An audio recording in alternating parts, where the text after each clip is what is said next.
Patay sa Tondo, Maynila ang isang lalaking napuruhan matapos batuhin ng bote. Ang nambato ay isa sa mga kabataang sinita umano niya dahil sa riot. Nakatutok si Jobera Presto. Kita sa CCTV ang mga kabataang ito na nasa gitna ng kalsada sa bahagi ng Moriones Street, Tondo, Maynila, Martes ng madaling araw.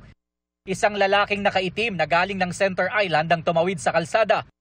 Maya-maya, bigla na lang niyang pinukol ng bote ang isang lalaki na agad namang tumumba. Agad na tumakbo palayo ang lalaking nakaitim.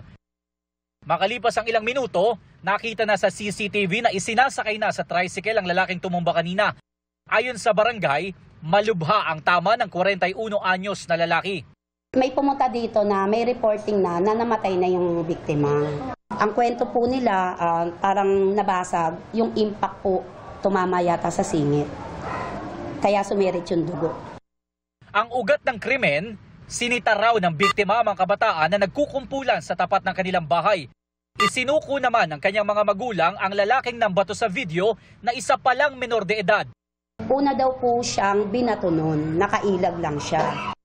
Pero base sa pagre-review ng CCTV, walang nakita ang barangay na unang binato ng biktima ang mga kabataan.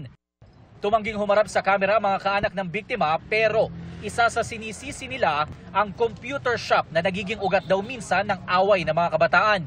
Hindi po naiiwasan talaga. Yan na rin po yung sakit namin dito na lagi gabi-gabi, madaling araw, lagi kami nagsasaway dyan, may riot.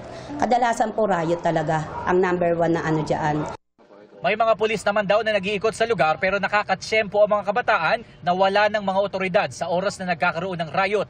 Nasa kustodiya na ng DSWD ang menor de edad na lalaki. Para sa GMA Integrated News, Jomer Apresto, nakatutok 24 oras.